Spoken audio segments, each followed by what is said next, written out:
Hello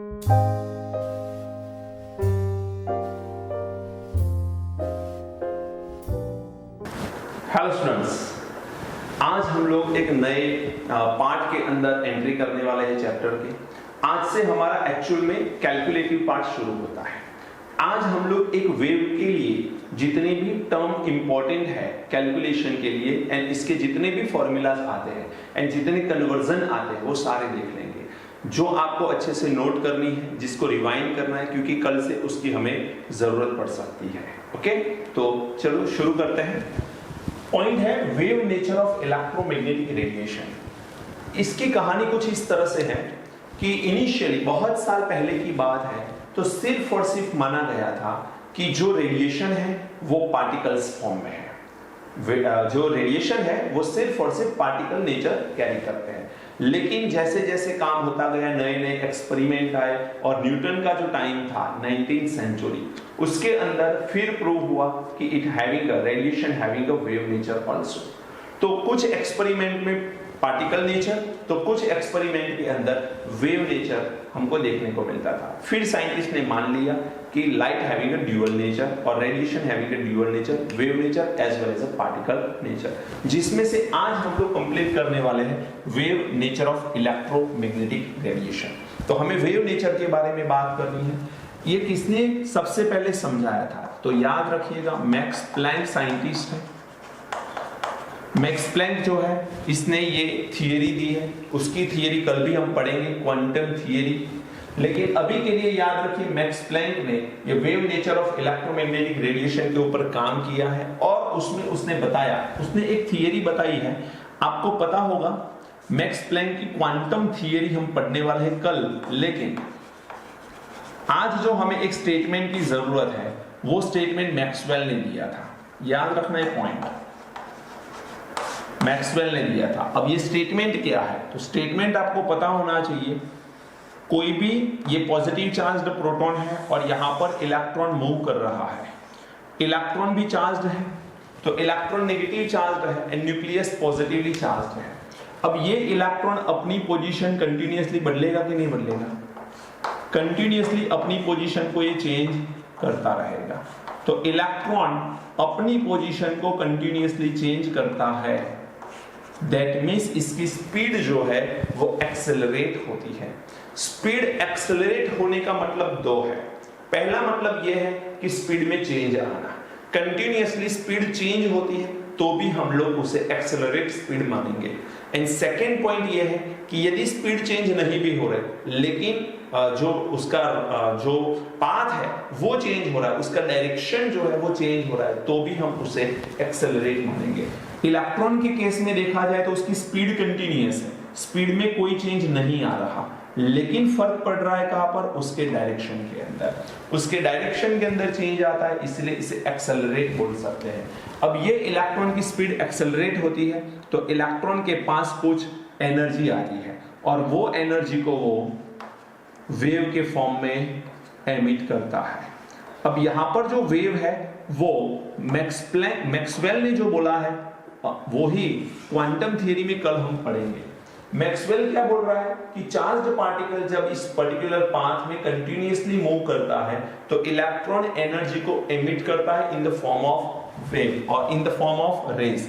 अब ये जो है वो कौन से हो सकते हैं? तो यहां पर दो फील्ड हो सकते हैं। नंबर वन, ये electrical field and magnetic field. यहां से जो रेडिएशन बाहर निकल रहे हैं ये रेडिएशन दो तरह के होते हैं, electrical field and magnetic field. ऐसे दो तरह के यहां से रेडिएशन बाहर निकल सकते हैं। तो यहां से समझ लो, चार्ज्ड पार्टिकल जब पर्टिकुलर लोकेशन के ऊपर अपने पर्टिकुलर पाथ के ऊपर मूव कर रहा है और एक्सेलरेट हो रही है उसकी स्पीड, तो इसका मतलब यह है कि वो चार्ज्ड पार्टिकल अपनी बॉडी में से रे एमिट करेगा जो यहां पर कर रहा है। लेकिन जो रे एमिट हो रहे हैं वो रे के अंदर दो तरह की फील्ड होनी चाहिए, electrical field and magnetic field. बोलो समझ में आ रही है बात? अब ये electrical field and magnetic field जो एमिट होगी वो किस तरह से हम रिप्रेजेंट कर पाएंगे? तो इसको रिप्रेजेंट करने का सबसे बेस्ट तरीका है हमारे पास, ध्यान रखना। नंबर वन, पहला पॉइंट यहां से ये निकल के आता है यहां पर आपके पास मान के चलिए एक्स एक्सिस है, ये वाई है, तो z कहां पर हो सकती है बेटा? इसके परपेंडिकुलर लाइक दिस। तो यहां से मैं ड्रॉ करूं ऐसे, तो वो z हो जाएगी। अब मेरी लिमिटेशन ये है कि बहुत 2 डायमेंशन है, मुझे बात करनी है 3 डायमेंशन के अंदर। तो यहां पर ऐसा अज्यूम करिए कि यहां पर z एक्सिस है, जिसको मैं ड्रॉ कर रहा हूं कुछ ऐसे, इस तरह से मैं ड्रॉ कर रहा हूं, ये है आपकी z एक्सिस, लेकिन इस तरह से नहीं है, ये है इस तरह से, थोड़ा समझ लेना आप। अब ध्यान ये रखनी है कि electrical field and magnetic field दोनों फील्ड एक ही रे के अंदर एक साथ प्रेजेंट होती है, एक साथ दोनों फील्ड एक ही रे के अंदर होती है। तो यहां से जब रे निकलेगा तो पहले तो x x के ऊपर ये रे बाहर निकल रहा है। कहां पर निकल रहा है? x एक्सिस के ऊपर ये रे बाहर निकल रहा है। मान के चलो कि ये है आपका electrical field, this is the electrical field.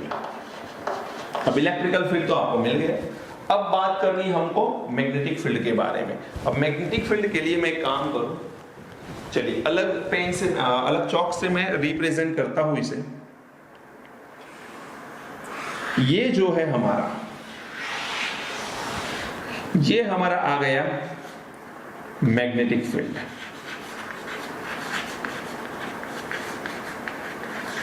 अब समझना थोड़ा डिफिकल्ट है अकॉर्डिंग टू फिगर, लेकिन मैं जिस तरह से बताऊं उसे थोड़ा अच्छे से समझना आप लोग। मैं क्या बोल रहा हूं इसको समझो। ये है आपकी y एक्सिस, ये है आपकी z एक्सिस, ये है आपकी x एक्सिस। यहां से जब वेव निकल रहा है तो इस तरह से आ रहा है, राइट। अब ये जैसे इस तरह से निकल रहा है तो इसे हम लोग इलेक्ट्रिकल फील्ड मान रहे हैं। x एक्सिस के ऊपर इलेक्ट्रिकल फील्ड आ रही है, ये है आपकी y एक्सिस, तो दूसरा वे ऐसे आ रहा है, तो इसे हम लोग क्या बोलेंगे? Magnetic field. तो magnetic field along the z axis है and electrical field along the x axis है। बोलो समझ में आ रहा है? दोनों एक दूसरे के परपेंडिकुलर हैं। यहां से आ रही है आपकी इलेक्ट्रिकल फील्ड, यहां से आ रही है आपकी मैग्नेटिक फील्ड, तो दोनों एक दूसरे के परपेंडिकुलर है, और ये तीनों एक्सिस तो एक दूसरे के परपेंडिकुलर है ही है। तो यहां पर पहला स्टेटमेंट ये बनता है कि wave having two field, one is an electrical field, second one is a magnetic field and both pass as a perpendicular। बोलो समझ में आ रहा है? तो दोनों एक दूसरे के परपेंडिकुलर बाहर निकलेंगे। वैसे कभी इसमें से कोई क्वेश्चन बना नहीं और ना ही बन सकता है, लेकिन ये इंफॉर्मेशन बुक में है तो आपको समझनी जरूरी है। तो ध्यान रखिए, electrical field and magnetic field दोनों एक दूसरे के परपेंडिकुलर निकलते हैं। चलिए सेकेंड पॉइंट अब समझते हैं। अब ये इंपॉर्टेंट पॉइंट है, ध्यान रखना। कुछ रेडिएशन ऐसे होते हैं जो मीडियम में पास होते हैं, मीडियम की बहुत जरूरत होती है उनको, मीडियम है तो ही वो पास हो सकते हैं। लेकिन कुछ रेडिएशन ऐसे भी होते हैं जो बिना मीडियम के वो पास हो सकते हैं। जैसे कि मैं आपको सिंपल एग्जांपल दूं तो सबसे पहले आएगा आपका वेव ऑफ वाटर। वाटर की वेव देखे है आपने? यदि कोई डैम देखा है आपने, बड़ा सा डैम देखा है, तो वहां पर जाके कॉर्नर पे खड़े रहो, तो डैम तो स्टेबल है, पानी स्टेबल होना चाहिए, फिर भी आपको ऐसे ऐसे ऐसे ऐसे वहां पर वेव दिखेंगी। वो क्यों दिख रहे हैं पता है आपको? क्योंकि वहां पर एयर फ्लो हो रही है। जितनी एयर फ्लो होगी तो एयर फ्लो होने की वजह से होगा क्या कि पानी के साथ वो टकराएगी और पानी जो है वो भी वेव फॉर्म में निकलेगा। तो यहाँ पर एयर फ्लो की वजह से हमें वो वेव दिखते हैं। लेकिन एयर क्या हुआ? मीडियम, तो मीडियम है तो ही पानी के वेव है, अदरवाइज नहीं दिखेंगे। तो पानी के वेव सिर्फ और सिर्फ तब दिखते हैं जब वहां पर मीडियम प्रेजेंट है। सिमिलरली मैं बोल रहा हूं, आपको सुनाई दे रहा है, इसका मतलब यह है कि मेरा जो वॉइस है ना वो ट्रैवल कर रहा है in the form of wave. तो वेव ऑफ वॉइस जो है वो भी ट्रैवल कर रहा है इन द मीडियम। यदि यहां से हवा निकाल दी जाए, यदि एयर एब्सेंट कर दी जाए, वैक्यूम क्रिएट कर दिया जाए, तो क्या आपको सुनाई देगा? नहीं सुनाई देगा। तो इसका मतलब यह है कि wave of voice, wave of water जो है वो मीडियम में पास होते हैं। तो यहां पर दूसरा आएगा वेव ऑफ वॉइस। तो ये भी ध्यान रखिए, हम जो बोल रहे हैं उसके जो वेव है वो भी मीडियम में ही पास हो सकते हैं। तो ये सारे in the presence of medium ही पास हो सकते हैं। लेकिन यदि मैं बात करूं इलेक्ट्रोमैग्नेटिक रेडिएशन के बारे में, तो इलेक्ट्रोमैग्नेटिक रेडिएशन जो है इन द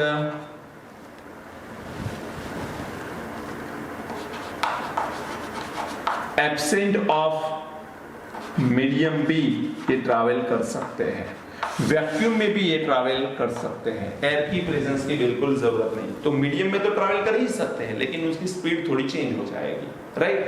तो यहाँ पर wave of water and wave of voice जो है वो बिना मीडियम के ट्रैवल नहीं कर सकते, वो मीडियम में ही ट्रैवल करते हैं, जबकि electromagnetic radiation absent of medium भी ट्रैवल कर सकते हैं। तो यहाँ पर एक क्वेश्चन आ गया या एक पॉइंट आ गया, यदि ध्यान से आपने सुना है तो बिना मीडियम के जो वेव ट्रैवल कर सकते हैं, जो रेडिएशन ट्रैवल कर सकते हैं, उसी को हम लोग बोल सकते हैं इलेक्ट्रोमैग्नेटिक रेडिएशन। तो सिर्फ इलेक्ट्रोमैग्नेटिक रेडिएशन का कॉन्स्टिट्यूशन ऐसा है कि वो बिना मीडियम के भी पास हो सकता है। बोलो समझ में आ रहा है? अभी मुझे अलग अलग टर्म समझानी है और उसके अकॉर्डिंग एक मुझे पूरा का पूरा चार्ट ड्रॉ करना है, लेकिन स्पेस की जरूरत है, आप इसे नोट करिए फिर हम लोग उसे ड्रॉ करते हैं। चलिए बेटा, अब ये थर्ड पॉइंट है। थर्ड पॉइंट के अंदर हमने यहाँ पर एक स्पेक्ट्रा ड्रॉ किया है, इसे बोलते हैं हम लोग इलेक्ट्रोमैग्नेटिक रेडिएशन स्पेक्ट्रा। इसमें क्या दिया हुआ है, तो यहाँ पर 2 पॉइंट आपको मिलेंगे। इसे हम लोग बोलेंगे न्यू। न्यू है फ्रीक्वेंसी, याद रखना, it represent the frequency. And ये है लैम्बडा। लैम्बडा जो है वो है वेवलेंथ। लैम्बडा जो है वो वेवलेंथ को रिप्रेजेंट करता है एंड न्यू जो है वो फ्रीक्वेंसी को रिप्रेजेंट करता है। डिफरेंट फ्रीक्वेंसी यदि इलेक्ट्रोमैग्नेटिक रेडिएशन की हो तो वो डिफरेंट जगह पे काम होते हैं। जैसे कि बहुत ज्यादा फ्रीक्वेंसी है 10⁻24 से लेके 10⁻20 के आसपास, तो उसे गैमा रेज बोला जाता है। 10⁻18 है तो एक्स रेज बोला जाता है। 10⁻60 पे यूवी बोला जाता है, अल्ट्रा वायलेट रेज। और अल्ट्रा वायलेट रेज को यदि थोड़ा सा और अच्छे से डिस्क्राइब करें तो यहाँ पर मैंने वेवलेंथ नैनोमीटर के अंदर लिखी हुई है। यदि ब्लू कलर है तो वो 400 के आसपास वेवलेंथ दिखाएगा, एंड रेड और ऑरेंज कलर है तो वो 750 के आसपास उसकी वेवलेंथ दिखाएगा। इसका मतलब क्या होता है, एनर्जी के साथ क्या रिलेशन है, और ये ब्लू क्यों है, ये रेड क्यों है, इसके सारे रीजन है। मैं आएगा जैसे भी वो पॉइंट आएगा मैं बताऊंगा आपको। अभी के लिए तो आपको याद रखना है 10⁻14 to 10⁻12 के आसपास, तो इसे हम लोग इंफ्रारेड बोलेंगे, इंफ्रारेड रेज।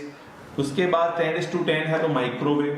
10⁻8 to 10⁻6 जो है वो रेडियो वेव्स है, जिसमें 10⁻8 वाले FM है और 10⁻6 वाले AM है।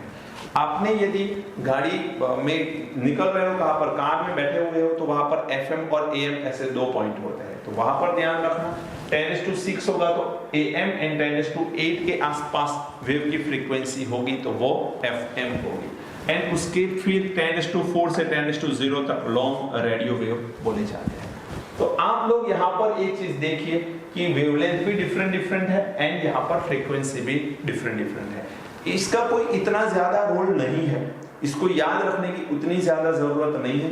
कुछ चीजें जैसे कि आपको पता होना चाहिए कि ये रेडियो वेव्स जो है उसकी फ्रीक्वेंसी क्या है या उसकी वेवलेंथ क्या है, फिर अल्ट्रावायलेट है तो उसकी फ्रीक्वेंसी एंड उसकी वेवलेंथ क्या होती है, इंफ्रारेड की क्या होती है। थोड़ा बहुत पॉइंट याद रखने की जरूरत है, यदि डेटा से आपको क्वेश्चन पूछ सकते हैं तो ये यूजफुल हो सकता है। ओके, अब हमको ये अल्ट्रावायलेट रेस जो है उसमें फ्रीक्वेंसी एंड वेवलेंथ यहाँ पर लिखी हुई है, तो ये टर्म समझनी है हमको। तो सबसे पहले आइए हम लोग बात करते हैं फ्रीक्वेंसी वेवलेंथ के बारे में।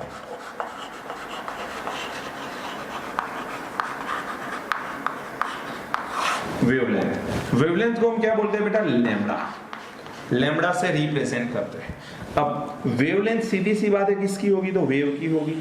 अब मान के चलो यहां से एक वेव निकल रही है लाइक दिस,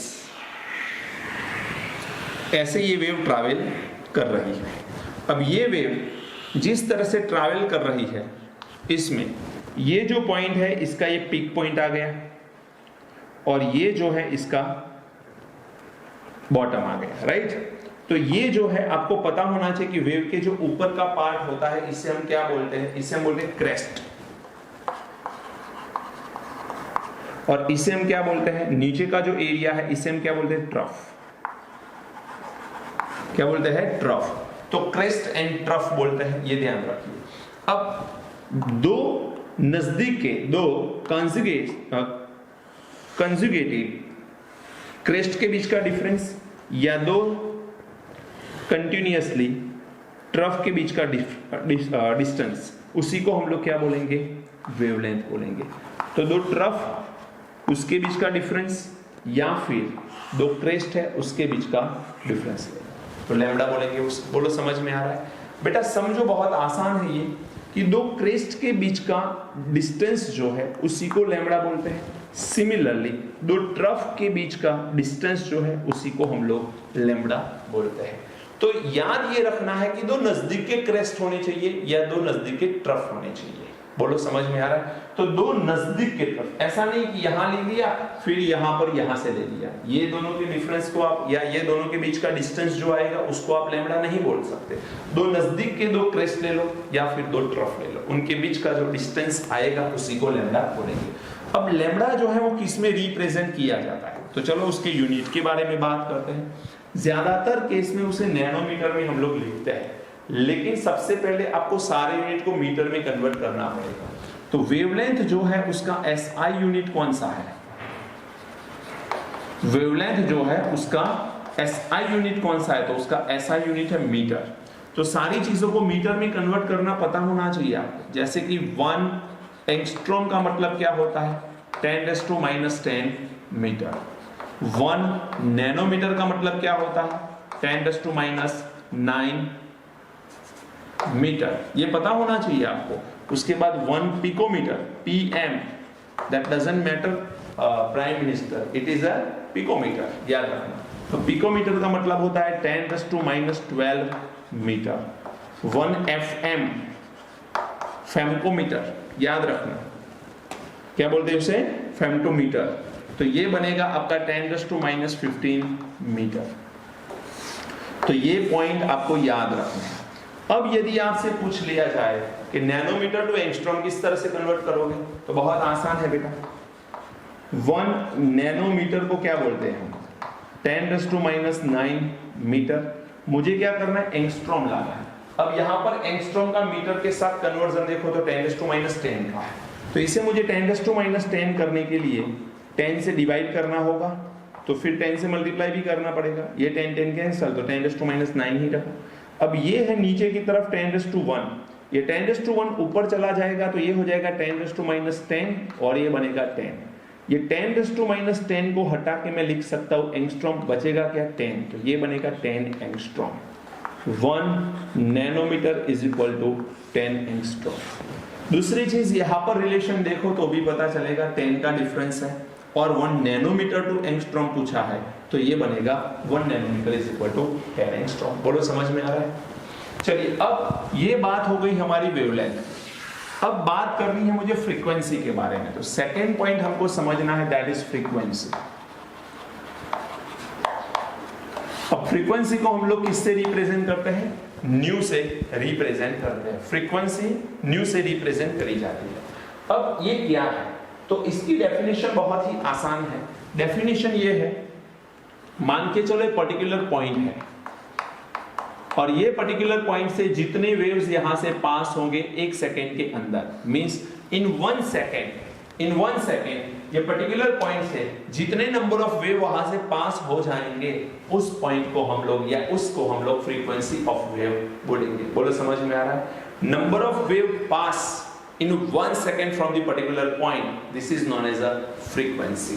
तो यहां पर हम लोग उसके डेफिनेशन लिख लेते हैं।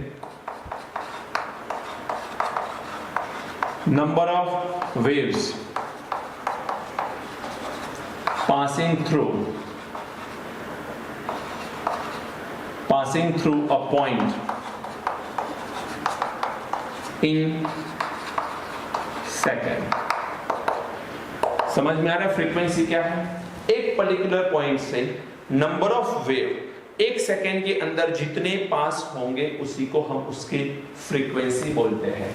अब यहाँ पर फ्रीक्वेंसी क्या है, पर सेकेंड है, पर सेकेंड है तो इसका यूनिट हो जाएगा सेकेंड इनवर्स, या तो फिर हम लोग इसको हर्ट्ज भी लिख सकते हैं, HZ शॉर्ट में लिखते हैं, बोलते हैं उसे हर्ट्ज, याद रखना सेकेंड इनवर्स और हर्ट्ज, ज्यादातर केस में हर्ट्ज का यूज ज्यादा होता है। अब हर्ट्ज में कन्वर्जन किस तरह से किया जाता है, तो देखो 1 कैपिटल MHZ है तो इसे हम बोलेंगे मेगा हर्ट्ज, कैपिटल M आएगा तो ध्यान रखना उसे कंसीडर करेंगे हम लोग मेगा हर्ट्ज। अब मेगा हर्ट्ज है तो ये बनेगा 10⁶ हर्ट्ज। दूसरा पॉइंट आएगा आपका किलो हर्ट्ज, किलो हर्ट्ज आएगा तो ये बनेगा 10⁻³ हर्ट्ज, 10⁻³ हर्ट्ज। उसके बाद आएगा 1 मिली हर्ट्ज, मिली हर्ट्ज में आएगा 10⁻³ हर्ट्ज, और एक आएगा 1 माइक्रो हर्ट्ज, माइक्रो हर्ट्ज में बनेगा 10⁻⁶ हर्ट्ज। तो ये आपको ध्यान रखना है, डिफरेंट कन्वर्जन है यूनिट के जिसकी हमें जरूरत पड़ने वाली है। बोलो समझ में आ रहा है? चलिए जल्दी से नोट कर लीजिए, बहुत सारी चीजें यहाँ पर बताई गई है, अभी और भी कुछ आगे पढ़ना है हमको, जल्दी से नोट करिए इसे। हो गया बेटा? वीडियो को पॉज करके लिख लीजिए पहले।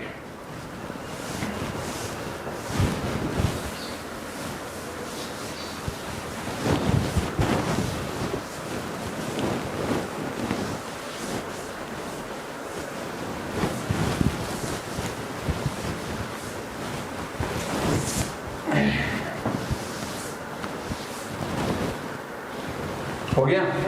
चलिए फ्रीक्वेंसी के बाद थर्ड पॉइंट हमें समझना है, एंड इंपॉर्टेंट पॉइंट है ये, इसको हम बोलते हैं speed of wave. Speed of wave क्या होती है? अब देखिए आप सब जानते हो कि इलेक्ट्रोमैग्नेटिक रेडिएशन को पास करने के लिए कोई मीडियम की जरूरत नहीं है, मीडियम में से भी वो पास हो सकता है, लेकिन वैक्यूम में से भी वो ट्रैवल तो कर ही सकता है। अब दोनों में अलग अलग स्पीड होगी, क्योंकि मीडियम आएगा तो ऑब्स्टेकल क्रिएट होगा, ऑब्स्टेकल क्रिएट होगा तो उसकी स्पीड स्लो होगी, जबकि यदि वो वैक्यूम में ट्रैवल कर रहा है तो उसकी स्पीड ज्यादा होगी, राइट? तो ये पॉइंट आपको ध्यान रखना है, अलग अलग मीडियम में उसकी स्पीड अलग अलग होगी। बाय द वे हमें कैलकुलेशन पार्ट के अंदर तो वो स्पीड दे रखी होती है, so don't worry about it, एक ही वैल्यू है जो आपको याद भी रखनी पड़ेगी। यहाँ पर स्पीड ऑफ वेव को हम लोग v से रिप्रेजेंट करते हैं, तो v इज इक्वल टू एक फॉर्मूला याद रखिए, nu into lambda, v is equal to nu into lambda. ये न्यू क्या है बेटा? Nu is a frequency of the wave, nu क्या है? Frequency of the wave, and lambda क्या है? Lambda is a wavelength. तो वेवलेंथ को फ्रीक्वेंसी से मल्टीप्लाई करो, आपको मिलेगी speed of wave. v is equal to nu into lambda. अब न्यू क्या है? तो न्यू को लिखने का एक तरीका है, nu is equal to v by lambda. लिख सकते हैं कि नहीं लिख सकते? बोलो न्यू को मैंने मास्टर किया तो लैम्डा नीचे चला गया तो v अपॉन लैम्डा। v क्या है? Speed of wave. लेकिन अब जो बता रहा हूं ध्यान से सुनना, ये कब यूजफुल है? तो ये तब यूजफुल है जब आपको डेटा गिवन है स्पीड का, मींस आपको v की वैल्यू अलग से दे रखी है। जनरल केस में स्पीड ऑफ लाइट जो है उसी को रेडिएशन की स्पीड मानी जाती है, and speed of light practically proven है कि c उसे बोला जाता है, स्पीड ऑफ लाइट उसे c बोला जाता है। मैं यहां पर पूरा लिखूं, चलो स्पीड ऑफ लाइट उसी को हम लोग इलेक्ट्रोमैग्नेटिक रेडिएशन की स्पीड बोलेंगे। तो स्पीड ऑफ लाइट उसे c बोला जाता है, c की वैल्यू फिक्स है 3.0 इंटू 10⁸ मीटर पर सेकेंड। 3.0 10⁸ मीटर पर सेकेंड। तो ये v जो है उसकी जगह में c लिख सकता हूं, तो nu is equal to c by lambda. एक ये फॉर्मूला भी आपको याद रखना है। तो यहां पर v बाय लैम्डा भी सही है, c बाय लैम्डा भी सही है, लेकिन कब कौन सा फॉर्मूला यूज करना है? तो यहां पर पर्टिकुलर वेव की आपको स्पीड गिवन है एग्जांपल के अंदर, यदि डेटा गिवन है तो इस फॉर्मूला से आगे बढ़िए, लेकिन डेटा गिवन नहीं है स्पीड का तो ये c की वैल्यू आपको अपने आप 3.0 into 10⁸ लिखनी होगी एंड कैलकुलेशन आगे बढ़ानी होगी। बोलो समझ में आ रही है बात? तो ध्यान रखो ये दोनों एक ही है बेटा, सिर्फ v एंड c ये गिवन डेटा है और ये मान लिया गया डेटा है, light of speed of light. बोलो समझ में आया? अब आगे बढ़ते हैं, speed of wave. Fourth point हमें समझना है वो है wave number.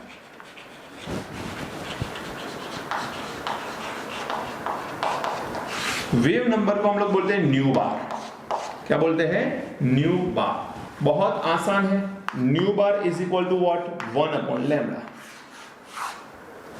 Reciprocal of wavelength is known as a wave number. Reciprocal of wavelength is known as a wave number. बहुत आसान है, याद रख लेना। बोलो कोई डाउट इसमें?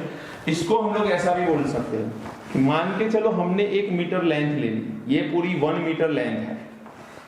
अब इस 1 मीटर लेंथ के अंदर से जितने नंबर ऑफ वेव पास हो सकते हैं, जितने नंबर ऑफ वेव इसमें से पास हो सकते हैं, उसी को हम लोग उसका वेव नंबर बोलते हैं। लेकिन इसका कोई लॉजिक का मतलब नहीं है, हमें तो सिर्फ डेटा की जरूरत है, हमें कैलकुलेशन पार्ट में जाना है। तो nu bar is equal to 1/λ, इसे याद रख लो आप। ओके, तो आज हमने क्या किया?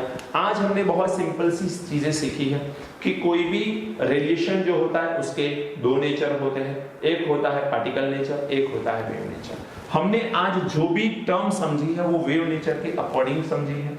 वेव नेचर के बारे में हमने 3 पॉइंट को डिस्क्राइब किया है।